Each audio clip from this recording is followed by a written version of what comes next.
how, I don't know. I think if we were together at a location, at a table with these wines poured, that would be wonderful. But in a way, this is almost even better because you're in the comfort of your own comfortable, safe place. And you've got five amazing bottles of wine. And we've got the farmers and the winemakers here for you with some amazing images that will actually, I believe, evoke emotion and help transport us to these places that we wouldn't have if we were doing a tasting together. Or maybe we had a slideshow or up on the wall, but it's not going to be the same. This here uh, is more of an adventure, a journey that we're going to be able to take together. And I want to really, really thank Nicholas Miller for having the idea, or along with others that they worked together to have this idea a long time ago, but now it's become a reality and put together this amazing seminar with this panel, and Lacey with Muse Wine Management did all the heavy lifting for us, and so I want to thank Lacey and I want to thank Nicholas. And without further ado, I want to welcome all of you. I'm going to go ahead and share the screen right now, and we're going to have a slideshow along with each of the winemakers and panelists sharing. And at some point during their 10 minutes, they will speak to each wine. But all of you have the wines. And, my encouragement, drink, right? No spitting today. We don't have to. We're not driving anywhere, okay? And these wines are all too good to spit. I'm just saying. So please taste at will, of course, of course. But just save a little wine for when we actually speak to that particular wine. And I'm going to go ahead and share my screen, if that's good for all of you. And then hit that, and let me move this here. As all of you know, because I'm sure you're all extremely proficient with Zoom, the list of the gallery panelists, you can drag and drop that anywhere you want to on the screen and set that up in different configurations. I know I'm speaking to people that know how to use Zoom much better than I do, but just to share with those of you that might not, if that thing is in the wrong place for you, you can drag it, you can slam it to the bottom and it goes across the bottom, so on and so forth. But farmers first, and these are all families that have generations on their land, and were growing grapes before they made wine of their own. And many people have used these great iconic sites, wines, in their own labels and their own wineries, and certainly helped to make the sites famous. But you guys' grapes made those wineries famous, and we all know that. That's for sure. Our families today, our Sangiacomo family, the Pisoni family, the Hyde family. We'll have Chris and Larry Hyde both on the call with us today. Phillips family and Miller family. And I want to thank all of you and the families for making the time and the energy and sending us the wines and making yourself available, because this is one of the coolest panels and seminars that I've ever been engaged with, and I'm honored and delighted to be able to moderate for you. Here, as you all have these 5 bottles of wine, I've got them too, so thank you. And I'm excited about tasting them with all of you and listening to the stories. We're going to begin up in Carneros on the Sonoma side, in Sonoma County in Carneros. We're going to Sangiacomo first. And I am just delighted and honored to introduce Michael Sangiacomo. Please let her rip, brother. All right. Hello, everyone. Great to be part of the Farmers First webinar. Really appreciate being included with all these exceptional brands and farming families presenting wines today. It's a great honor. I'm a 3rd generation farmer. We farm about 1,600 acres in the Sonoma Coast. About 75% of the vines are also in the Carneros AVA, and the remaining 25% are in the Petaluma Gap AVA. We focus mostly on Chardonnay and Pinot Noir. Today we'll be tasting excuse me, the Chardonnay we'll be tasting today is from the Carnera Chevier, and more specifically from our Green Acres vineyard, which was the first vineyard we planted in 1969. Okay. Move along. This photo is of a budding shoot. This is the inspiration for our wine logo. The young shoot represents our family starting to producing wines.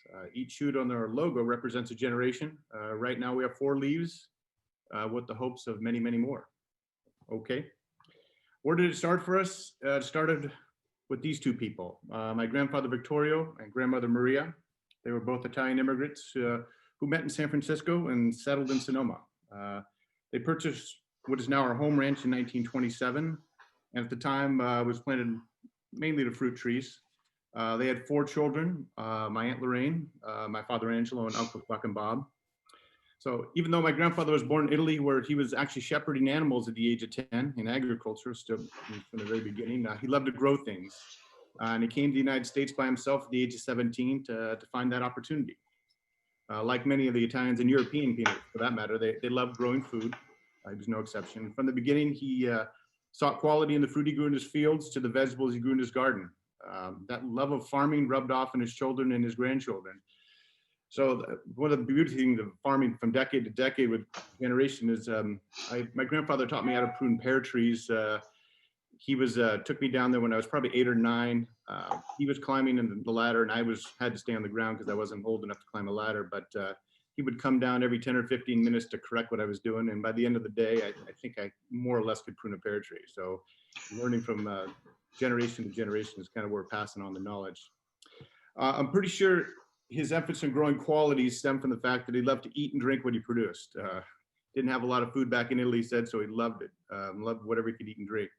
Looking back, a lot of what he and my grandmother were doing was sustainable. You know, that term wasn't used back then, but the philosophy and spirit was there. What they started continues today in more of a formal program as technology and research has improved, such as the Code of Sustainable Wine Growing and the Sono Sustainable Tenema Couple.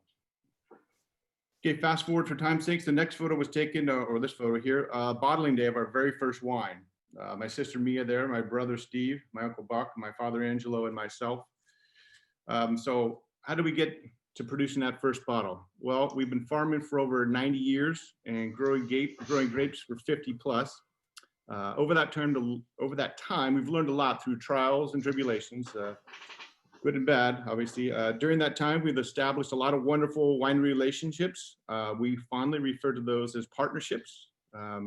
Partnering with 60 plus wineries, some for over 30 years now, has been a blessing. You know, working with these same wineries in the same blocks, vintage after vintage, has given us intimate knowledge of our vineyards, which can be passed on to the next generation. So why not pass along some of that information through wines? From a family plan standpoint, after years of growing grapes, we wanted to make a wine expressive, you know, what we've learned over the last 5 decades. So this brings us to our photo here of James McPhail. We've been working with James on his own projects for almost about 20 years and felt that he was making wines that were expressive of the sites in which the fruit was grown. So we reached out to him, had great conversations. He seemed to be about as excited as we were, and we were thrilled to get him as our winemaker. So it seemed to be a great fit from the start. He's not disappointed us, and we're really happy. Photo here shows some other wines that we have made other than we're tasting today. Our first vintage was in 2016. We made about 800 cases. We're currently producing about 2,000 cases. The next few photos of our vineyards, my brother-in-law, Mike Pucci, who works with us, is also a photographer, and he's been taking these and collecting these over the years. This year is a picture of our Catarina vineyard. This was purchased in the 1950s.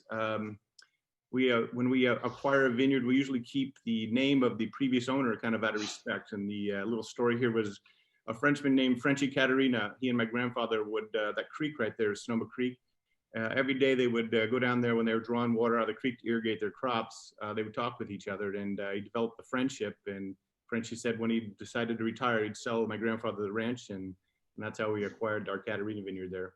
So moving along to the other photos there, these are just some other photos that my brother-in-law has taken here. This year is of our Roberts Road vineyard. Here we're looking over to just some beauty shots of the Vela vineyard here, looking in the distance. And there's, now you're looking at Vella and then Green Acres in the distance where to be tasting here. So let's see, move along. Just another photo of kind of our Keyser Ranch there with the Green Acres in the distance. So moving on. So this is well, one of the vines we'll be tasting some of the fruit from. This was one of the original plantings. I think this was 1969. It was dry farmed until about 2 years ago. And then to kind of prolong the life of the vineyard, we added a drip system in there so we could supplement some water to keep them alive a little bit longer. So now here's let's get to the wine we're tasting now. These are one of the clusters that we're getting, these are one of the Chardonnay clusters in the wine that went into, grapes went in this wine. As you can see, there's a lot of hens and chicks. Most of you guys know, but I'll just review it that, the smaller the berry, the less surface to skin ratio, or the smaller surface to skin ratio, so you get a lot more flavors. So these little tiny clusters are certainly not yielding a lot of fruit and a lot of juice, but they make great wine because of the complexity you get from the concentration. So, okay, let's get to the wine as we're tasting now. As I said, this is from our Green Acres Vineyard, which is originally planted in '69 and has since been replanted. This 2018 vintage was taken to two blocks. Half of the fruit was from the Hyde selection, and the other half is from the old Wente selection. Both blocks were planted in the early 2000s. These blocks sit between Sonoma and Fowler Creek. Because of the centuries of silt deposits next to the creek, the soils are a clay and loam mixture that drain well. It's been a good site for Chardonnay for us. The climate is highlighted by cool mornings. Most of the summer mornings we have a fog influence, and then the afternoon breezes bring the temperatures down to cool off for the evening. So you have a chance here to taste the wine if you'd like. The wine is a good representative of the site. You should all have James's tasting notes for specific aromas and flavors. So I'm not going to go through it, but what I like most about the site is the complexity. Usually one flavor or aroma doesn't dominate the profile.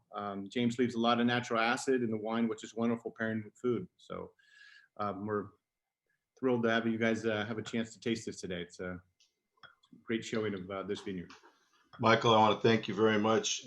This is a beautiful, seamless wine, but it's so packed with layers of complexity and all delicious fruit going around the palate, and then coming together with a beautiful, long, seamless finish. Man, it is delicious wine. A delicious wine. If any of you happen to have any questions, you certainly feel free to ask, and then we'll move along. Or you can reserve your questions for any other time during the show. But as I was saying before, just please feel free to unmute and ask a question. And when you do that, please just say who you're asking the question of, so that they can respond to you appropriately. All right. Well, I want to thank. I do have a question for Michael, actually. I don't know a lot about the hens and chicks situation. Is that something where it's like a clonal thing where they'll have more hens versus chicks, or is that a year-to-year difference? Like, how can you control that in any way, or is it just like nature? It's a clonal. It's a clonal. The Hyde clone, the Wente selection, some of the others that have naturally have more smaller hens and chicks. It's basically poor pollination, which creates a smaller berry, and then there's clones that actually are, year over year produce that same type of bunch morphology. Interesting. And ideally, you want like a 50-50 blend, or like what's the ideal amount of hen to chick? Or Well, I think it's about 50-50. I mean, if you're asking growers, if you have your grower hat on, you like the bigger berries because they're a little more yield. If you're a winemaker, you probably want more of the smaller berries. But, from a practical standpoint, I think usually about 50-50.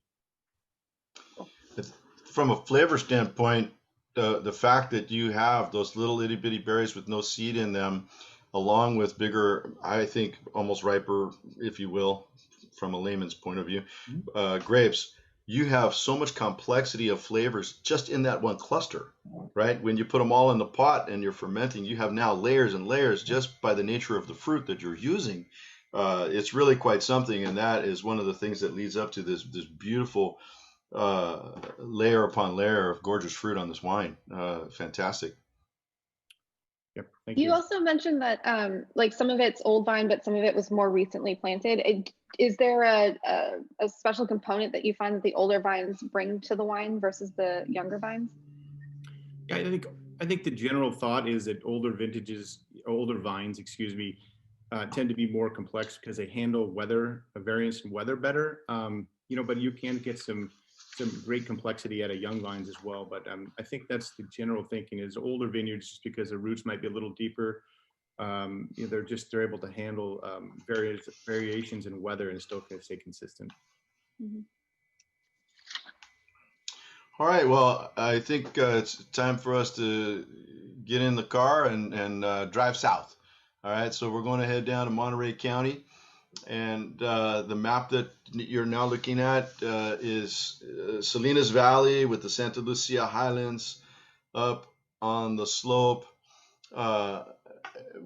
where, right on the other side of those mountains is Big Sur and that highway and the beautiful Pacific. But in Monterey Bay, as many of you well know, but I'm obliged to say, we've got one of the deepest canyons that's close to land in the world. It's 2 miles deep, called the Blue Canyon of the Pacific, where we got 2 mile deep cold Pacific water bringing in cold air right into the bay there as well. And this whole area is misty and foggy and cool in the morning.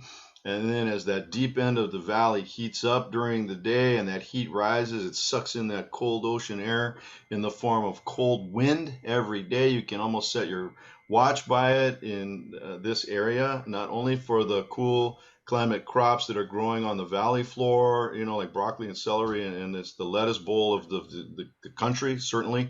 But up on the slope where the grapes are growing, we've got that cooling effect for a long, cool ripening season, certainly one of the longest and coolest, like an average of 72 degrees, annually. You've got these 3 beautiful vineyards, the first Pisoni vineyard, and then Sobranas and Gary's, and I'll certainly let Jeff tell the story. But Jeff Pisoni, welcome, and thank you so much for being here with us. Let her rip, brother. All right. Thank you, Michael. Thank you, everyone, for joining us. It's special to be here and talk about this, because I think we can all, I think this topic resonates with all of us in terms of, us growing up in these farming families. It's really special to us. And I think, maybe even more so now in a year like 2020, when people talk or look more about, food supply and pandemics of this. When I was in high school, farming was not cool. We grow lettuce and things like that. Now people take a lot more interest in terms of where their produce comes from and where their wine comes from, where everything is. So it's really, rewarding to see that. So my family, I'm the winemaker for my family. Our family goes back in the Salinas Valley. We started dairy farming in the early 1900s. In the 30s or so, vegetable farming started to take off when my grandfather, who's here, now, displayed on this barn that we have on the vegetable farm. When he returned from service in World War II, started farming vegetables on our family's ranch on the valley floor there. And as Michael said, the Salinas Valley is famous for vegetable farming, and in large part because of the weather. Rich, fertile soil on the valley floor, but very cool weather throughout the year, which is very conducive to growing lettuce and other head produce. Where my father continued on after that. In the 70s, my father was studying psychology. My grandparents wanted him to study agriculture, but he was more into people communication. As he later said, he studied psychology because he wanted to talk to his grapes. But it was a large departure. And what was interesting, when I think about farming and winemaking, a couple of things, there's a great understanding for plants and soil, because you're very close to that, which I think is important as we all grow up and kind of absorb that. And the next part is, because you're growing up with family and working together, you have this continuity and, importance and connection to what you're doing with everyone else to make sure this keeps going on for other generations. Something we certainly hope for too. So my father was collecting wine and, drinking a lot of wine, Burgundy, Bordeaux, Germany. And when he wanted to plant vineyards, there was not a lot of vineyard planting going on in our area because it was so famous. The common thing was grow vegetables on the valley floor. And when you look up in the foothills, you have these these dry, rugged hills without a lot of vegetation, poor soils, and people didn't think that it was, feasible to plant anything up there. So my father was, one of the early ones to venture up there in our area, but he was making wine early on, and he naturally, got his kids involved, and here's my brother and myself. And one of the things I love most about what I do now is, this, continuing on this on working as a family. And my brother's our vineyard manager. I'm our winemaker. So we have, we get to carry this on, but it's also, we talk a lot as brothers, and we talk a lot because we work together, and it's such a, it's kind of a symbiotic, the vineyard winemaking overlap that one needs in making great wine, but, we get to carry that on together. Here's my brother, Mark, as displayed on the cover of a vegetable growing magazine. So we still farm vegetables. Again, very different areas. There's up in the mountains with the wine grapes, and there's vegetables on the valley floor, but we still have that, close contact with what our history is in the area and what's important to us too. Here's another display of, working together. It's, as we all know, it's, winemaking starts in the vineyard, and as a family, a history of farming and stuff in this area in general, that helps continuity and, keeping us all, involved and working together very well. My father, with the longer hair, with his business partner in a couple of different vineyards that we also planted, Gary Francioni, another farming family in the area. Just to share, so we have our Pisoni vineyard was planted in 1982. This is at the Gary's vineyard. Both are named Gary, hence the name of the vineyard. But in terms of a very agricultural area, Gary Francioni's family is a farming family as well. And, there's a lot of, connection to the land, a lot of farming, still a very agriculturally driven area. The Santa Lucia Highlands, here's our Pisoni vineyard. Again, up, it's these up in the foothills, as Michael mentioned, it's very coastal, very opens up to Monterey Bay.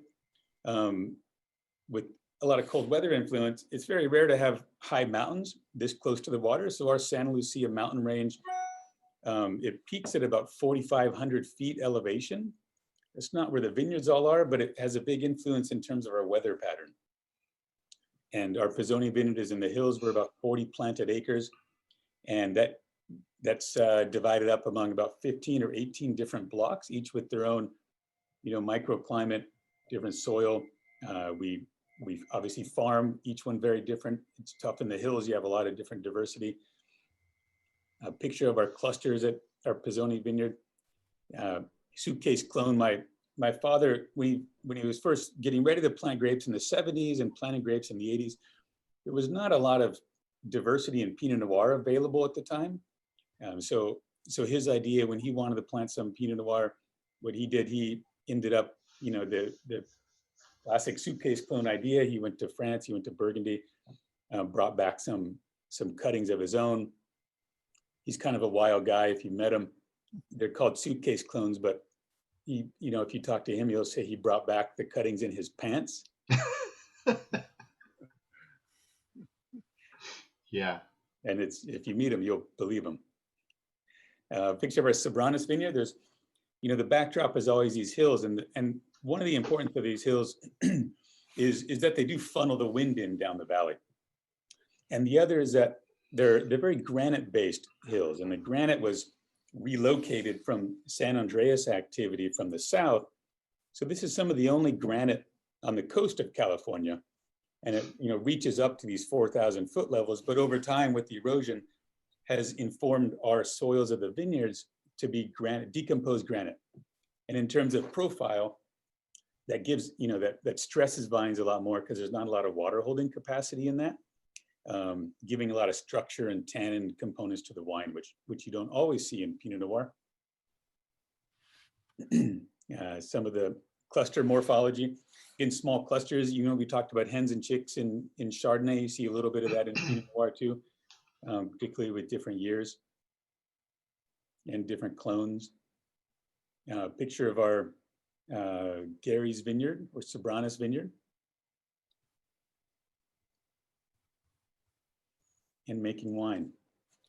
But it's neat. My father was a home winemaker, before we started commercial winemaking. So So it's always been farming, and he's the, you know, the part of our family that got us in the direction of winemaking, which, you know, it's neat when you look back and you see the diversity of farming over generations and how things are sometimes, you know, change and evolve in terms of what you do or what you farm. But those, the philosophies of farming or principles kind of carry through whatever crop it is. And here we are with the 3 estate vineyards that we farm. And today we have the Sobranis vineyard, which, you know, we've kind of, if we look back, it's kind of been every dozen or so years that we've planted a new vineyard. The Sobranis is the younger of those, planted in 2006. We have some tighter spacing. We have some whole cluster. It's all native fermentation that we do winemaking wise. You know, mainly, you know, it's all, I think we could all attest to the fact that, especially as farmers, you know, we're all looking to represent what we do.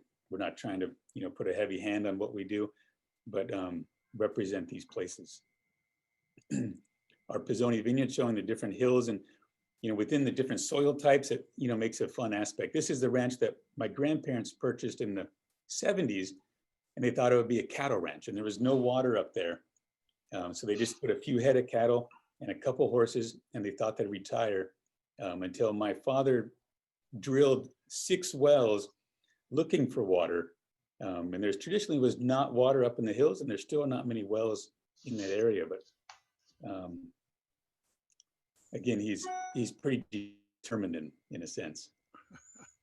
But it's great, you know, we, in terms of working, you know, we grew up with our grandparents, you know, walking around the vegetable fields and learning that. My grandmother did the bookwork, did payroll up until she's about 88 years old. And then we gave her a break. She's 95 and still with us now. And it's been great. It's been a great, you know, journey and seeing all this, sharing it. Jeff, I want to thank you very much. I love this picture of you and your brother and your dad. And I see Gary there looking off, like almost looking off to the future of what's my next chapter. And what, you know, his has been a visionary all of his life, and went against what, you know, people typically would have said to do. But because of that, he pushed his boundaries and came up with something very special. Certainly, you know, and found water on that slope where they said there isn't any water, and then, you know, planted that clone of grapes that came from somewhere else that developed a typical kind of a style that we now can all speak to from Santa Lucia fruit, you know, that we get that kind of not a generalization, but a stylistic difference from your place than other places around California. And I want to thank you so much. And we're going to take a little trip with Sancho. I love Sancho because every time I see Sancho, I know, you know, things are going to get better. And for those of you that know the history of Larry Hyde and Hyde Vineyards, this little guy's been around. But they have a new logo today that they love to use, and they have so many projects and different things, but this is a beautiful new logo, Hyde Vineyard Estate with the shovel and vines, that I think is totally appropriate. Is just perfect. It tells story in one image of this great man who I have tremendous respect for, and I'm just really glad he's a friend. I feel very fortunate and lucky for that. But you know, certainly when you look at some of the names on this page here of all the wineries that have put Hyde Vineyard on the front of their bottles that helped make the vineyard famous, but certainly, like I said before, the vineyard has made many of these wineries famous for sure. Okay, and but so much work with so many of high quality. Chris, I want to turn it over to you, and I know Larry's here with us too, so please have at it, my friend. Thanks, Michael. Pleasure to be here with you today. My father, Larry, and I were actually currently right here, sitting in the tasting room. Thank you. I'm here too. So we're actually right there where that photo was taken. And it's a pleasure to be here today. A little bit about our family and our journey. We've been farming going back 200 years now, back to the mission days. when some of our family came and planted some of the first vineyards, Spanish mission varieties, and the Hyde family came shortly after. My father's family moved up from the Central Valley, was into dairy and fruit and nut farming. And so, you know, my father had a foundation in farming growing up. My father and my grandfather started Hyde Vineyards back in the late 70s, just like this photo you see here. So that makes me the third generation. The Sancho and the shovel and vine logo both come from a early 19th century copy of Don Quixote that was brought over by some of the ancestors of ours. And my father chose Sancho probably because his jovial character, and you know, he always had a flask of wine on him and a positive outlook. Anyway, that's what I like to think. So, you know, we've used that logo on all of our homemade wine. Actually, I have a picture of that original label I'll show you right here. Yep, Merlot, which is the wine that we're going to be tasting with you today. It's been an important wine for us. It's been grown here since, you know, the very early beginnings. We're tasting the 2016 vintage, and what you see over here is a map of the vineyards and how we've progressed from the beginning. Over on the left side, the left-hand side is the original property before we even dug out the reservoir. You don't see a whole lot of vineyards, a lot of barren land. And then over on the right-hand side, you'll see that our vineyard has grown, and we added a couple new properties across the highway there to the south. At this point, we have about a little over 200 acres that we're farming here in Carneros. It's a family business. We have our own full-time crew. We've been, you know, very closely managing. My dad set the standard back in the day, closely managing all of our vineyards. We work with over 40 different wineries, and our vineyard team knows the land very well. We're dedicated to soil management, and you can see from this picture we have very, very healthy and fertile soils, which is where it all starts. My father and I, like I said, been producing wines from the property for many years now. Homemade Merlot is always at the heart of our homemade production. You showed the winery property earlier. We built the home. We purchased that estate property in 2005 and started making wines from those young vines that my father and I actually selected the budwood together from. Back in 2005, we planted the first vineyard and started making our estate wines in 2009. Fast forward a few years, and we built and completed the estate winery, which we just opened back in 2017. And what you're drinking today is the culmination of all those efforts. The old Niebaum clone Merlot, which doesn't actually exist anywhere except for Hyde Vineyard, as far as I know, is probably our most favorite and special selection of Merlot, of the many that we grow. So, you know, it's a dream that we realized here. We focus on varietal wines here at the Estate Vineyards and Winery, yeah, it's been a dream come true. We're here. We're already a decade in. And you know, it's every year is a new adventure. You want to add anything to that, Dad? Well, no, I'm that's fantastic. So you see in this photo here, night harvesting. When I joined in and started helping my dad with management of the vineyards over a decade ago, that's when we switched to night picking. I've done basically every job there is here in the vineyard. I spent about a decade driving tractors. I believe I actually took this photo here, and pretty cool. What you're looking at there is the Merlot harvest from 2016. So that's the photo of the grapes that we're actually drinking out of the glass right now. Pretty special. Those vines were planted in 1989, so almost as old as I am. And here's another cool photo of the last day of harvest from that same vintage. Everyone's pretty excited. Those are those big, beautiful Merlot clusters, and this is the team. You know, some of these guys, again, working with us from the very beginning. They're like family to us. So it's a great connection all of us have.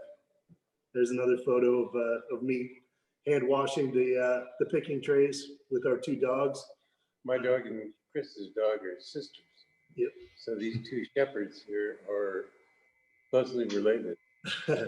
Bogey and Misha, and you'll see them if you come out to the winery or come out to the vineyard. They're out here with us every day. They live a very charmed life.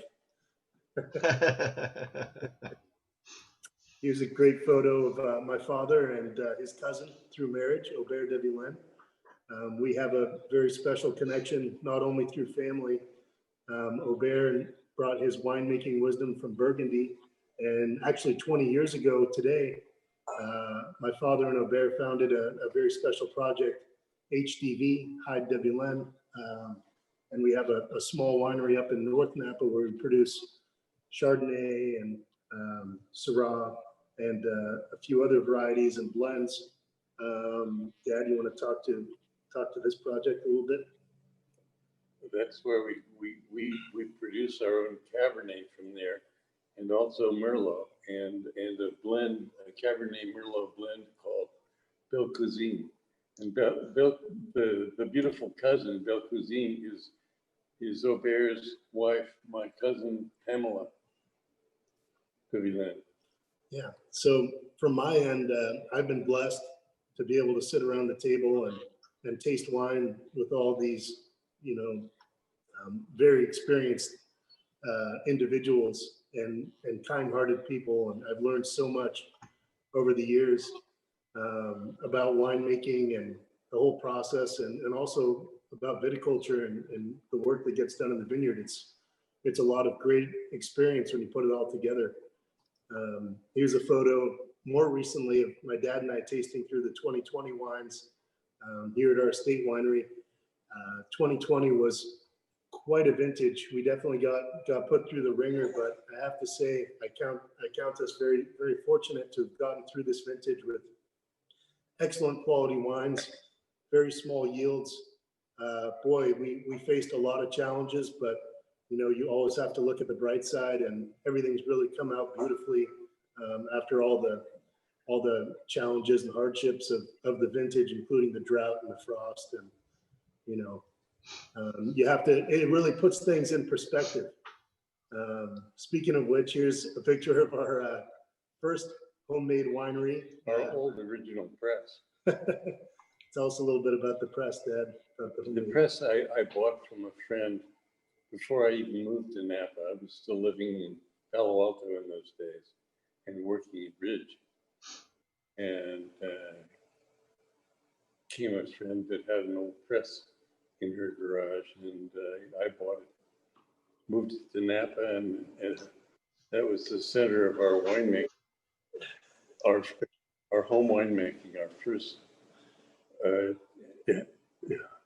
enabling to taste the grapes that we were growing. And I actually grew up making wine from that very press. We've still got it tucked away in the shop. I'm digging the truck tire on the bottom that press is sitting on top of. Looks like a bohemia or something too. This is such a beautiful picture for so many reasons. The good old days. And then here's today. This is the estate tasting room right here in the heart of Carneros. It's always been my dad's dream to have a winery here on our vineyards, a place to bring people together. So many friends and family would come to get together with us here. We've had reunions here. A lot of our, best wine customers are dear friends of ours. If you look up at the top, you'll see that those are Pinot barrels up on the ceiling, about 62 Pinot barrels adorning the ceiling. So you feel like you're inside of a wine cask when you're looking up. It's a special special winery that I'm very blessed to be a part of, having to help with construction of and realizing it. And it took you had these plans. It took over a decade to get the whole process started, but it's a beautiful thing. So, thanks for having us here today, Michael. I hope everyone enjoys this Merlot and the story behind it. And Chris and Larry, thank you so much for being with us. And everybody, this is a beautiful picture of a sunset there over Hyde Vineyard, where we can kind of pause and muse over this beautiful Merlot. I mean, classic. I have to say that I was a bit taken aback how few people really know about Hyde Vineyard Merlot, because really you've become so famous for Chardonnay and Pinot Noir over the years. But this is kind of like your little secret weapon, man, because it is the heart and soul of your wine growing and wine making from the beginning. But it is also such an incredibly delicious wine. It is so perfectly varietally correct, and it got all of the things that make Merlot delicious. And so I want to thank you for continuing with it and providing this for us today. I want to take this moment to say cheers to every single person on the call, because I just failed to do so earlier. But sincerely, cheers to everybody. cheers. I'll drink to that. Man, well, as the sun sets and the sun rises, let's go north slightly up into kind of the Cabernet Sauvignon heaven of Napa Valley. And as we see that sun rising, over the Yolo Mountains and Atlas Peak and all that, shining on the western side of Oakville, we have the Vine Hill Ranch, which really, is a heart and soul of Napa Valley and Oakville, truly. And, famous for such high quality Bordeaux varietals in this vineyard, and many people have bought fruit from these folks for years, just like every one of these partners that we have on our call today. But Bruce Phillips, I want to thank you so very much for being with us today, and please take us on an adventure. Sure. Well, thank you, Michael. I just really enjoying seeing other folks.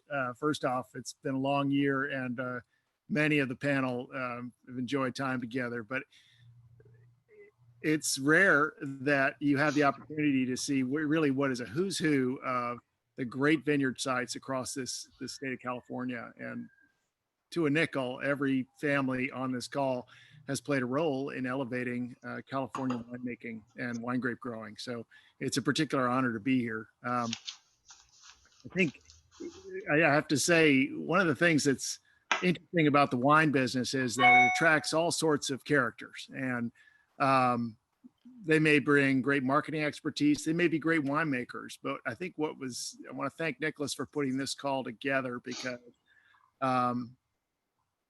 wine grape growers, in particular generational wine grape growers, approach this business from a very distinct trajectory. And they have a very distinct tie to their sites and a desire to express those sites through the wines that they produce. And it's really interesting to hear everybody from the Pisonis through to Larry and Chris talk about how they're endeavoring to do that. All these wines are beautiful. I also want to note that we have two of the greatest vintages in California represented here in 16 and 18. And I want to thank everybody for bringing forward very special wines here to taste. Like everyone else on this call, we have some history on this land. My grandfather and grandmother, who are pictured here, came to the Napa Valley in the mid-50s. Prior to that, they were cattlemen out on the Marin Coast. This is a picture with my mother on Bear Valley Ranch. They sold this ranch to the federal government in 56 to form a national park called the Point Reyes National Seashore, along with a number of other ranchers. And that's what brought us here. But that spirit of stewardship and conservation really speaks a lot to how we approach what we do here at Vine Hill. This is me in our block 6. This is the thing about Vine Hill that makes it a remarkable state vineyard site is it's very varied nature. Vine Hill holds the furthest southwest reach of what's known as the Oakville Appellation and rises from the valley floor through the benchland into the hillsides to the tops of the Mayacamas. We farm a little over 70 acres within about a 500-acre holding. So the bulk of the ranch is wildland that sits behind us. And we sit in our own little cup, watershed, which has been trying with the recent fire seasons, but thankfully we haven't experienced any direct impacts. This is a view from our block 1. You can see how the site rises up off the benchlands. All of this, and we'll trip through a number of images, but the big story here for really Napa Valley and really, I'd say early California was the mid-'80s and the phylloxera epidemic that forced a significant amount of redevelopment. And my father, Larry, was part of this time, and so many others really built this valley, Napa Valley, in redeveloping post-phylloxera. In an 8-year period, 85 to 93, full 2/3 of Napa County was redeveloped and planted more appropriately by variety and new clonal selections. And that really drove the Napa Valley and the state of California to produce wines of singular character across all of our sites. This last image here, and I'll speak briefly to this wine and you taste it, is a map of one of the 7 master blocks on the ranch. Again, we sit on the western slope. You can see the Mayacamas on your left. There are 18 sub-blocks within this 70-acre vineyard. Each of those blocks is planted to optimize the variant expressions around a single variety in Cabernet. Now, back in the day, we weren't able to do this because American consumer wasn't very sophisticated, and we were really commodity wine grape growers through the 60s and early 70s. But this is truly a Cabernet site. And the opportunity to dedicate it to Cabernet in the late 80s established a reputation for Vine Hill Ranch as a great Cabernet producer through the 90s. Currently, we're still primarily growers. This year, we had 12 vintners alongside VHR, the wine we're tasting in the field. Among them, our most vested partner is likely the Harlan Estate Bond Program. We'll go back to the map if we could. But others include Torque Kenward, Cakebread Cellars. We just celebrated our 43rd consecutive season with Cakebread family. Robin Lale for the J. Daniel, Etude Wines, and so many others. But this vineyard is in a position where we can support really remarkable wines. The wine we're tasting today is this 2016 Vine Hill Ranch or VHR Cabernet. This wine is sourced from all 7 master blocks, actually all 18 sub-blocks across this vineyard. We approached this project beginning in 98. The idea came forward in a conversation with my father. And he asked me a question. He said, the vineyard was beginning to gain some accolade for the wines that were being produced here. And he turned to me out in the vineyard one day and he asked me, he said, how much of this accolade is related to this site and how we farm it? And how much of it's just fancy winemaking? And it's appropriate to convey that on this call because we're all farmers. And what we're producing here at Vine Hill is a grower's wine. It's meant to engender what each given growing season brought forward on this site to this variety. And the selection of the next image is Françoise Pechon. She was the winemaker at Arajo Estate for 20 years. And if you're familiar with those wines, Arajo, the Isley Vineyard is a remarkable vineyard site up in Calistoga. But those wines from the 80s, early 90s, particular, just hauntingly wonderful expressions of a site that has a lot of rock and mineral content. And she's able to tease that forward. She's a tremendous estate winemaker. And our approach to winemaking is really very classic non-intervention. We call this the grower's wine. It's meant to seamlessly integrate what the vineyard has brought forward in the vintage around a single variety in Cabernet. And she is remarkably talented in doing that. And so lastly, 2016, 18 behind it, and 19, they're also great vintages. But 2016, when it came forward, was one of the greatest vintages of my lifetime. And everything fell into place at Vine Hill Ranch. The vineyard was of a certain age. The team was in position. There's so many variables that put together a great vintage. And 2016 was one of those years where it all fell into place. I want to alert you to the label. The label really tells the story of the growing season. And if you note, across the top are the 7 master blocks across the 70-acre vineyard. Again, there are 18 sub-blocks. Each of those sub-blocks has a carve-out of 1 to 2 acres in size that's reserved for this program. Each year we bring forward those carve-outs to maturity, vinify them separately, and then, like everyone else in the call, iteratively move through these blend lots to create a blend that we feel is the finest expression of the ranch in total. Now inside, well, if you'll note, actually, there are 4 blocks punched out in 2016. These are the source blocks that qualified for the blend. Blocks 3 and 4 are down low on the benchlands, very deep gravel loam soils.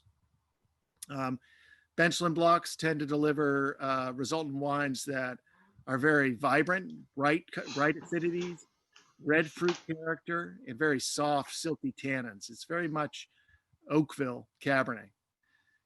1 and 6 rise up steeply from the valley floor in our hillside blocks.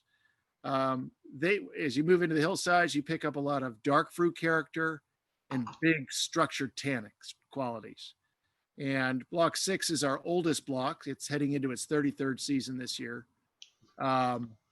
It delivers sort of taste of the forest, sort of chaparral character that come from that particular block that has a lot of organic material from its forest surroundings.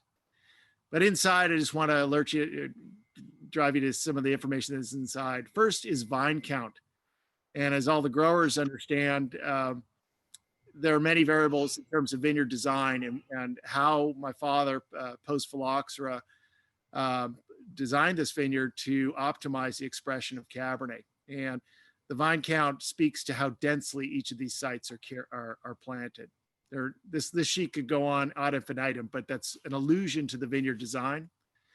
Underneath that are the harvest dates for the blocks for the year. And lastly, the yield on average tons per acre. And if you think about it, how much fruit was on the vine when you brought it in, and when you brought it in, and maybe even consider the span of the dates, beginning of the harvest year to the end of the harvest year for the Vine Hill Ranch. You can back your way into what the growing season was like. And in the end, that is what we're talking about, is the notion of vintage. And that's the last thing we're trying to stand up with our own wine, which is vintage variability. And to my view, it's one of the things that makes fine wine so absolutely magical. It's transformative. If it's done properly, 30, 40, 50 years from the date of the harvest, you should be able to reflect on what the growing season was like. And this was something that this valley, in terms of Cabernet, lost sight of in the early part of this century. And nicely, but we moved toward more alcoholic, extractive styles of Cabernet wines. And nicely, the pendulum is swinging back. But we're very focused on making wines that are reflective of their growing season rather than embracing a house style. So as you can see, a very small producer, 925 cases. And that's probably where we're going to stay. It's really just our best effort on this vineyard. Our primary business is as growers and supporting our vineyard partners. That's our story. It's a good story, man. You know, there's a few more slides. I want to certainly thank Bruce as we scan through a few more beautiful visual experiences while you're tasting this wine.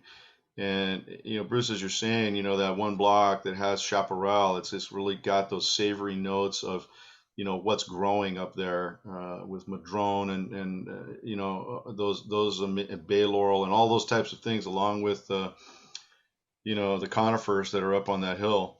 But that is really apparent in the wine, and it gives it a beautiful complexity. This is the last slide for Vine Hill Ranch, and I would beckon all of you to take another sip of this wine and just go there because what is in this glass can absolutely transport us to this beautiful place. And I think more than anything, that is the joy of when we share our wines with each other. Not only does it make them better, but it allows us to be transported somewhere beautiful. Yeah, and that is the greatest experience that I believe wine it can bring to all of us. And so, Bruce, I want to thank you so very much for sharing your wine with us today, and thank you for pouring some wine into my glass today, brother. Michael, am I allowed to, as a panelist, jump in or not? So Well, over the years I've known Bruce, I have only ever once successfully gotten wine out of Bruce, despite years and years of campaigning. It was for a COG event when he hosted us all there, but he always has a very good story as to why he can't release. And I believe, Bruce, right, the 16 Vineyards was the year you got the 100-point score, correct? That is correct. Yeah. It's very exciting for me, having known Bruce and been a fan of this, to have him share such a special vintage in wine. Believe me, it is very difficult to get wine out of this guy's hands. So. You just don't have enough, man. Everybody wants some. Well, Nicholas, I have to say, perfect timing, because now we're going to take a little car ride. We're going to load up the car and travel south. We got a few hours drive down to Santa Barbara County, where we have one of the most amazing sites in the entire globe, for sure, for so many reasons. But Miller Family Wines and the Nacido Vineyard and that area, I have to say, this is really, truly a location of one of the greatest stories of the evolution of the earth to create a wine region is certainly Santa Barbara County, and there's three images here. This was really a long time ago. Okay, I can barely remember. I was just little, but what I recall is that, while the tectonic plates were banging together and the earth wasn't completely dry yet, a chunk of what is now California got torn away from a tectonic plate and actually turned a quarter turn to the left, which created a very unique situation as the land dried up, and then all got fused back together as it is today, with Baja California below, and then San Diego, LA, and Santa Barbara County fused back together on what is now the coast of California. What that did was actually turn the valleys and mountain ranges from north and south, which most all are in California, to east-west running mountains and valleys, and those valleys are like funnels that just scoop in that cold ocean air.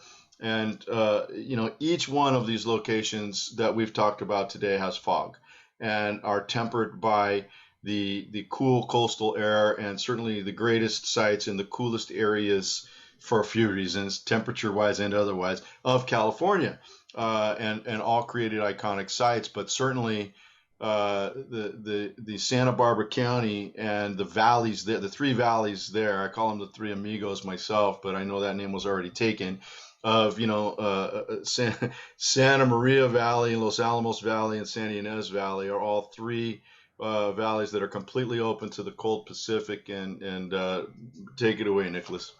Thank you, Michael. Appreciate that. Certainly honored to be here among this group here today.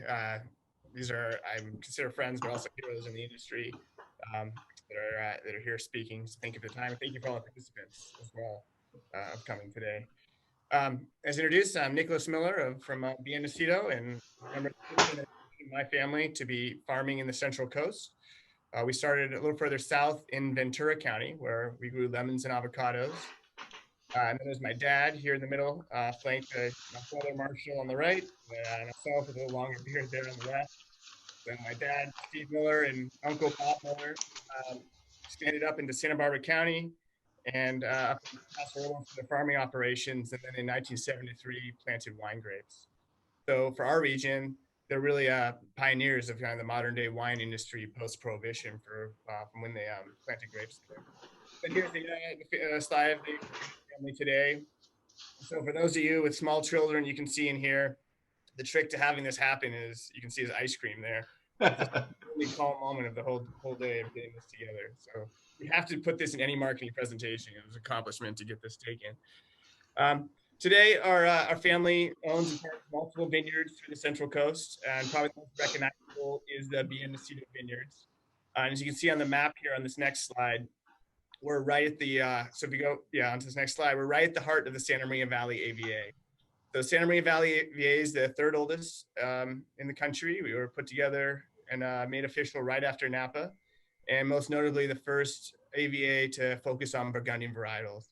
As you can see on the map here, we have very close proximity to the water, and I'll return to that in a little bit about what that means and being a true cool climate growing region. Location-wise, within California, you can kind of see in the bottom left that really small map. Driving-wise, we're anywhere between, Michael, you probably know, it's what, 2 hours to 6 hours, right? Depending on whatever traffic is getting out of the LA basin there. Yeah, a couple hours north of LA. Yeah, being our closest home base for a larger city there in Southern California. And so for most of our history, we've been growers of selling grapes to in the wine industry. And so this slide here, you'll see some of the various customers from around California and even some up in Oregon and other regions as well, where we sold grapes to other wineries to the point where we are the most vineyard designated vineyard in the world. So meaning the most amount of single vineyard designations that is actually listed on a third party label bottle of wine.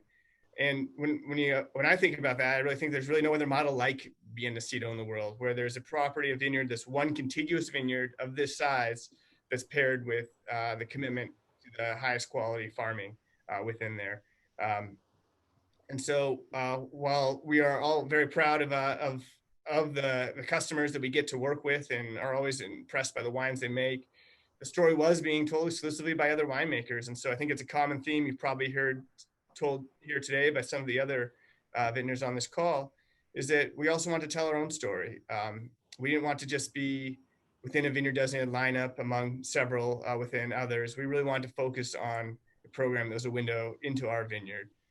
So starting a state program, here's our state winery located right in the middle of Nacido. And as my brother likes to say, the lead singer of our band is not the head winemaker, it's the vineyard. Is that we want it to be a window into what we're producing viticulturally. And so the way I kind of wrap my head around what we're looking to do with this wine program is kind of the opposite of the champagne house, right? Is that we don't have the house palate. We're not trying to recreate vintages. We're trying to bottle up what happens each year. And so if you look into the background there, and then we'll zoom in on the next slide here, you'll see that there's that now over 150-year-old adobe that was part of the original land grant. So this was a land grant deeded by the Spanish government, Rancho Tipasque, and this was the original home base here with the adobe. And so that marks kind of the icon that you'll see. I don't know if these ever work, right? They get blurred out in the background, but on the bottles here of our state programs, that's the picture we kind of focus on as a spiritual home at the center there of Nacido there. And so as a member of the next generation, I started to make our state wines in the mid 2000s. And one of the first winemaker consultants I brought in was Jonathan Nagy, who at the time was with Byron. And one of the great happy kind of next chapters of that story was that Jonathan actually came aboard this year in 2020 during the pandemic, but came aboard as became our new director of winemaker at Miller Family Wine Company. And then at the estate level, our winemaker today is Anthony Avila. So Anthony started off as a harvest intern and so impressed us through the years that as he kind of took on more and more responsibility, that we eventually promoted him to head winemaker for the estate program for Nacido. So Michael, kind of these next few shots here, if you want to just kind of scroll through them, I'll talk over them and then land on that last map for me to focus on of the vineyard there. But Today, our family grows significantly more grapes than we make into wine. We're farmers first and still farmers. Our state program is only a couple thousand cases, so very small relative to the size of the vineyard.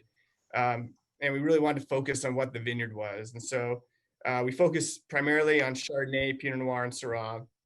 And at one point we had planted Grenache because personally I like Grenache and wanted to make some. And I decided not to, I discontinued that for a while because we really want to tell the story of the vineyard, not kind of our own separate. So we actually ended up that vineyard to have other customers make it first before we brought it back in-house. But really is a commitment to the program, showing the ranch. So landing here on this map here, you'll see the ranch is primarily made up of those coloring in the gold, the burgundy, and the purple, which correlate to Chardonnay, Pinot Noir, and Syrah as being our three main varietals. We grow others, and you can't read it on this tiny little key here, but that's where those other colors are up on the map, are several Italian varietals, a couple of Bordeaux varietals, Rome varietals. But the main three being Chardonnay, Pinot Noir, and Syrah. And the reason I chose Syrah, the XO, if you guys have that in front of you right now, I'd say is that first of all, Syrah is my favorite wine. I always like the opportunity to drink it. I think more than any other varietal in the world, Syrah can play at the world class level in both warm climate and cool climate. So while there are other truly great wines, and certainly there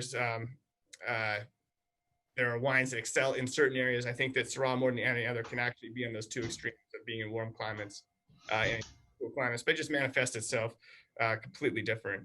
And so at Nacido, we are true region 1, we're a cool climate. And so by the Winkler scale, a region 1 cool climate. And we have a lot of it owe to this phenomenon here, kind of outline these next couple slides, is that where we are, we should be a desert. We get about 12 inches as our annual rainfall. But for this unique geographic phenomenon that instead of having our mountains run parallel to the ocean, there are a transverse set of mountain ranges, going back to what Michael kind of set up the geography at the beginning of my section of what happened here around Santa Barbara County, is that we have these mountain ranges acting as a funnel that every morning they draw in that maritime influence coming off the coast, and the fog rolls in, covers the vineyards. It stays cool all year round, burns off in the afternoon, maybe warms up to the 70s. And so we barely incrementally eke along all year long. We don't get the heat events that kind of send bricks to the roof. You get, in general, you'll find very, very restrained wines coming out of Santa Maria. But what that means for Syrah is that it really focuses on the style that I personally love the most, and that's that cool climate, going back to kind of its Rhone roots and the white pepper and the savory side. I picked this bottling is that it's special for our family for a couple different reasons. First of all, you'll see the XO and designation. It is a nod to both the location that it comes from on the ranch, our X block, but also XO stands for commanding officer, is a name for commanding officer. And so it's a tribute to my namesake grandfather, who was commanding officer Robert Nicholas Miller, here on the bottle. And then the other element that's so special for us about the X block here at Nacido is that not only does it produce what I think are some of the most extraordinary Syrahs in California, but as far as we know, these statements are, it's kind of all based on lore of the generations that were there. But as far as we know, it was the first region to be growing, or was the first vineyard to be growing cool climate Syrah. So not necessarily as a varietal, but in a true region 1 area there.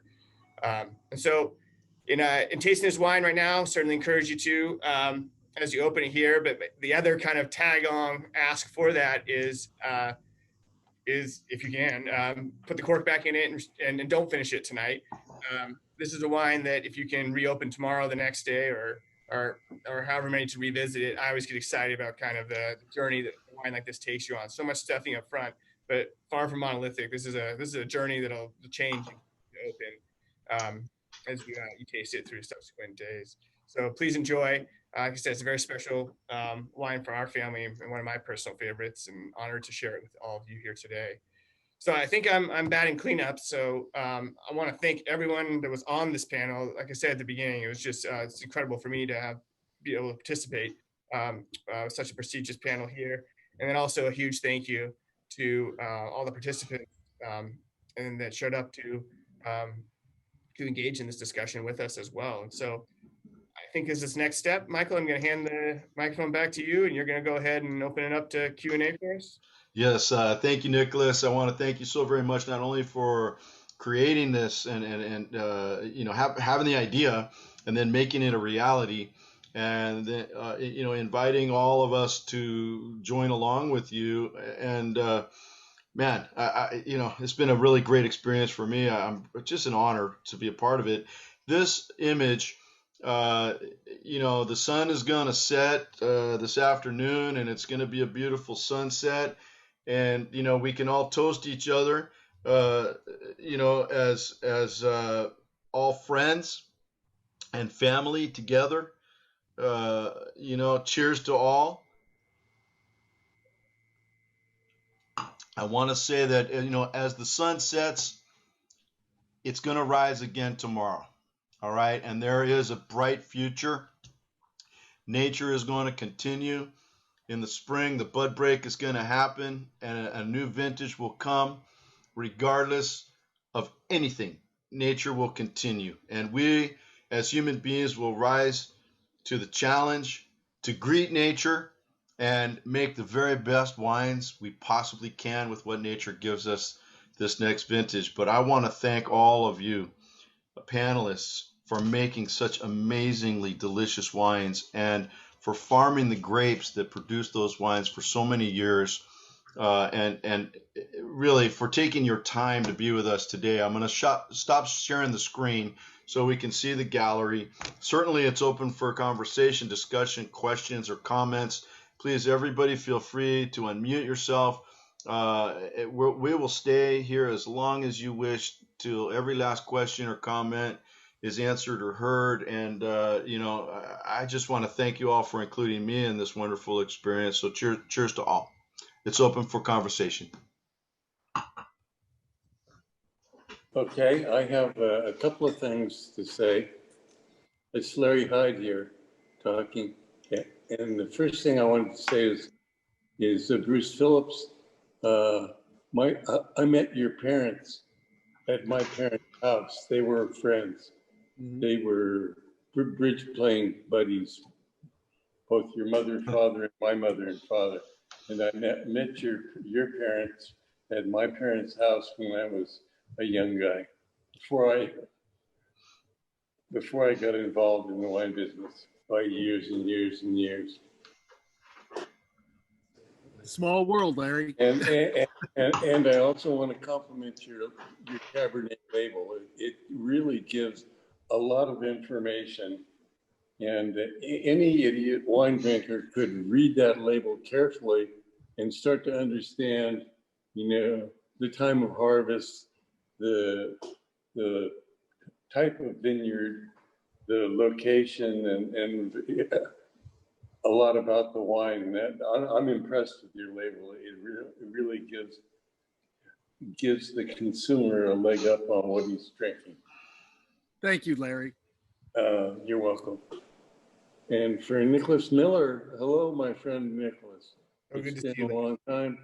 I have family in the Santa Barbara area. A commander as well, De la Guerra, was the Spanish commander of the garrison in Santa Barbara, long before our time. And one of his daughters married a boss by the name of Zabala, who had the book that gave me all of the woodcuts that you see on our labels. There was Sancho, a laughing Sancho, a dancing Sancho, and the shovel and the vine. And those are all illustrations out of the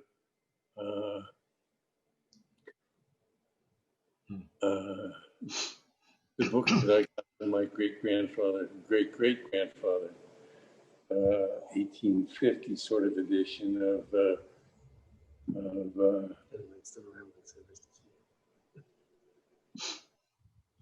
Don Quixote. Don Quixote. It's a beautiful book. Anyway, I keep reading it for more labels, and the process won't stop now. Hey, Jeff, Kim Marcus here. In the meantime, we got hello, Kim. Sorry. In the meantime, we got the shipment of wine here, and we've been able to taste the Cabernet, the Pisoni Pinot. We just got our wines, and we're playing catch up. Congratulations, Jeff. The Pinot is fantastic. Thank you, Larry. And we haven't gotten into the Sangiacomo Chardonnay, but I look forward to it shortly. And it's been a pleasure, Michael, being a part of this little group, and as well as you, we are all proud to be a part of this group and have friends and multi-generational friends here. This has been a real pleasure for me. Oh, the other thing I wanted to point out was you were talking about the sunset picture of the lake, but it's actually sunrise because that picture is taken towards the east.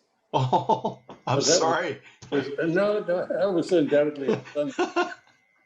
I was going with the colors. It's gorgeous. Yeah.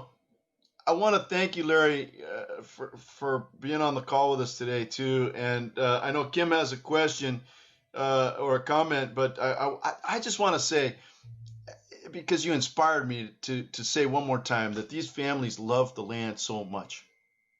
It is so evident that is something that I will take away and that I love and respect forever about all of you. And so, thank you. Kim, you had something that you wanted to say. Yeah. Hey, Jeff, how are you? I'm good, thanks. So what are your prospects for the 2020 vintage, given the incendiary events? Right. I think, I can't speak for everywhere. I mean, I'm in Sonoma County where we make our wine up north. So I saw some of that, but timing wise, I think it depended a lot what people did. For our region, we certainly had a very serious fire event, which was early enough so that there were essentially no grapes really harvested when that started. We don't anticipate making any of our estate-driven wines, our Pisoni estate or Lucia. We made rosé, which turned out fine and great. We made Chardonnay, turned out great. I don't think there are high levels of smoke incidents in those wines. We still harvested some blocks just for the sake of doing it because, we're farmers and winemakers, so we didn't want to leave everything. Still wanted to make something. So we did some experimental blocks to see. I think there's going to be, outside of what we do, I think there'll be wine made. I think there'll be some wine that ends up being treated and made, probably lower price point bottlings. Very few high-end or single vineyard designated bottlings, just because there is evidence of smoke, but, not high enough to wipe out, regions, but high enough to where we're not comfortable bottling, high-end wines into that. Yeah, I was just referring to San Lucia. Right. Yeah. Did you have any vines actually charred or singed or burned? No, and I don't know that there was certainly fire that came close. I mean, in our region, it was, in the hills above San Lucia, but yeah, we did not. And I don't know. I know that they got very close to some vineyards, but it's such a defining line in San Lucia Highlands where the fire came down to that line and continued south. So I don't think there was much, in terms of structures or vines that were really impacted directly. Okay, thank you. Sure. I have something I'd love to ask all of you guys, actually, because you're farmers and of the land and of the vineyard. The thing I love about California, and California grown girl myself, is that entrepreneurial spirit of the era in which many of your vineyards were started, and kind of transitioning from whatever, maybe lettuces or pears or whatever your ancestors essentially did that. And I think it really drew people who were really genuinely like land stewards, who cared about the land and who cared about wine and wanted to make a product that was like a beautiful product. And it was something that was possible. and it's like this dream of the West, right? But I feel like now it seems almost, it's so cost prohibitive. Like, how could someone, or are there programs that you guys are involved with or something where it's like you're then providing that opportunity to the next generation? Because I just feel like if you're drawn to that, like, how do you even do that now, you know? Loaded question. Maybe you go somewhere else outside of California. I don't know, but I'm just kind of curious what you see for the next generations of Californians who want to, you know, own and operate and work the land like you're doing. I'm going to jump in. I'm probably the youngest of everyone here. Chris Hyde speaking. You know, there's different ways to get involved, but first of all, doing the work. I joined into the family business. My dad, I wasn't actually sure which direction I was going to take when I started my career in the wine business. My dad and I get along really well. That helps. Being born into a family with a farm and raised on a farm definitely helps, obviously. But showing up and doing the work is the first step. And you know, I might not have seen myself as being at the helm of this, you know, pretty big business here, growing grapes, selling grapes, making wine, but having the passion for it, just showing up, rolling up your sleeve, not being afraid to learn and work hard and just showing up and getting involved is the first step. Are there areas here that are undiscovered in California? I'm not sure. I feel like we've got things pretty well mapped out, but it is a young area and there's a lot of exciting regions around here in California where there's still development happening. I've always got my eyes open on new areas. You know, Jeff's story about the Santa Lucia Highlands, you know, just being known for vegetables and then being discovered. It's an exciting story, and it's, you know, even Napa's not that old. I mean, some of these wines, there's regions out there yet to be discovered. You know, people are getting excited about the foothills, and you know, there's a lot of new developments going on still. But I'd say it starts with hard work, and you know, if you get involved and work at it, anything is possible. It's still possible. Another point is, you know, there's folks, old friends of my dad's out here that just have a small plot of land, you know, 6 or 7 acres, and you can work the fields on your own. You can go out there and do the pruning. You can do this stuff for relatively cheap, you know,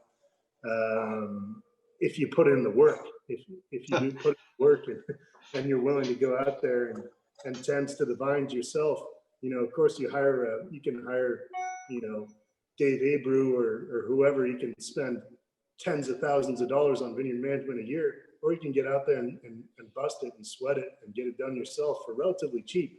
And people, you know, might not understand that looking at the business models and plans that are out there, but you know, getting the work done and hard work and sweat really does add up to dollars and cents. And I'm a firm believer in that, and it can still get done even here in California, in my opinion.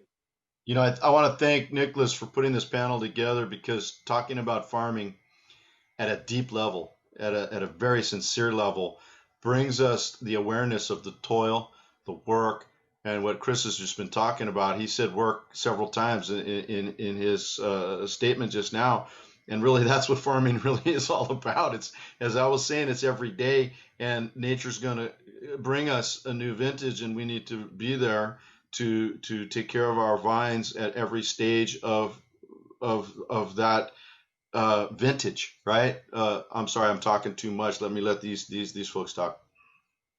I just want to jump in on the back of Chris and say that, you know, I got out, I'm probably one of the older guys on this call, but I got out of university in the late 80s, and there was little opportunity to pursue a career in viticulture, winemaking, unless you happen to have some land. So I went off and pursued a career in other areas for a while. Now, that all changed through the 90s, early part of this century. And today there is so much opportunity to learn and engage professionally in producing world-class wines just in our little valley. And I hear this a lot, that there's no opportunity for the next generation to get involved and make wine. And I think it's a function of maturity, but at least speaking for the Napa Valley, and I think for California in total, this industry has matured. We've never made better wines. We've never had so much talent focused on our great vineyards. And it's a hell of an opportunity for young people with passion that want to Chris's point, put in the work to get involved in farming and winemaking. So I think there's never been more opportunity today in history for the next generation to get involved. Land's more expensive, farming costs are higher, but we're making a lot more wine and a lot better wine, and we have more talent at play. Chris, this is Nicholas now talking. I've got a little different take on it. Not that I disagree with anything that Chris or Bruce said, but I'm a big believer in kind of there's a time when things happen that I really like the writings of Malcolm Gladwell, and he had that whole book about kind of the 10,000 hours, the time and place. There can't be another Bill Gates. He already happened, right? Now it's on to whoever. And I don't know if that was kind of baked into the question you were asking, but I don't think it's repeatable the stories that you heard today on this call. I mean, Michael Jordan references how many wineries use these vineyards and built their programs, but I think another look at this is wine regions were really built on the backs of some of these families here, right? With the Hyde family of Sangiacomo and the Phillips in the North Coast, and the Pisoni family building Santa Lucia Highlands. Kind of to piggyback on what Chris said, as far as like the exploration of new pioneering areas, I don't know if that lies in the future of California. I think that story has been told and that's been done. If that's the opportunity that people are looking for, I don't think that no longer is the time. I don't think that's the time anymore in California. And so to Bruce's point, there is opportunity, but it's going to look different. It's not going to be the same story that you heard today. The story got us here. We stand on the shoulders of these giants, and that have allowed kind of these next and subsequent generations to push forward. But I do think it looks different. I think that it's not a very easy outlook ahead of us. As we look at our own operations, it sure seems like the pressures of being in agriculture in California seem to be growing at a larger rate than necessarily where you can make investments or find. And I think that's also what's baked into this presentation is there's a lot of farming families that became winemakers, because I think it'd be very hard go to be a pure play farmer in California within the wine industry moving forward. That it's there are just the pressures that prevent that moving forward, and that being able to control downstream, that just looks different than what we had before. So while I do believe there is opportunity, I think it looks a whole lot different than the stories that you heard today and what we've lived through, and what will come next needs to be blazed as a next chapter in viticulture, not just an expansion where we are today.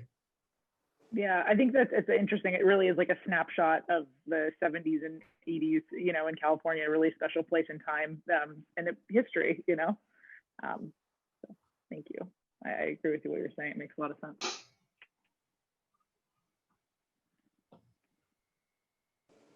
Anyone else?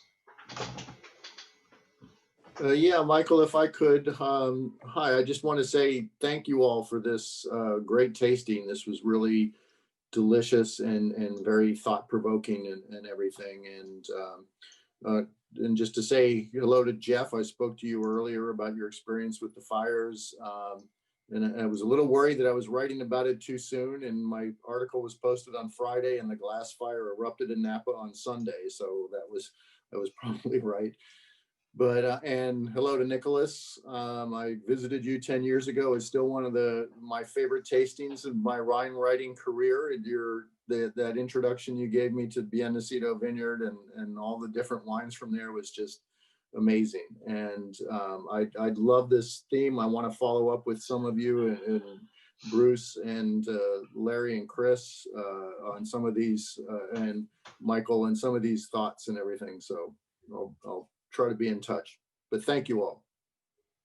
Thank you, Dave.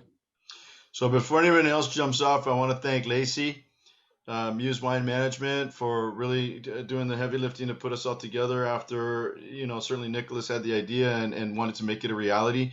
I'm grateful for my ability to be able to be a part of this because this is history right here. And I'm a big history buff, but not only was it history, it was, as Dave, you just said, it was one of the most delicious events, a peak memory for my life, for sure. And, I want to thank all of you for your time and efforts. And I just want to put it out right now before anybody gets off the line. I want to do this as a panel at Kapalua Wine and Food Festival 40th anniversary on the island of Maui, okay? Because those people will blow their minds, okay? And if any of you are willing, let's regroup on Maui once we can all travel again and do that. And we should probably take this thing on the road because not only was it educational, but it was really soul feeding, if you know what I mean, because we're talking about families that love and cultivate the earth and protect the earth for generations to come. And there's nothing more beautiful than that in our time. So for all of you, thank you very much for participating. If anybody else has a comment or a question, I'm going to be quiet, but I want to thank everybody and wish you the very, very best. Thank you, Michael. One more comment here for Nicholas Miller. We're I want to say experimenting with Syrah here in Carneros as well as Santa Maria, and there are a few of us that are growing Syrah seriously here. Lee Hudson and my son and I are both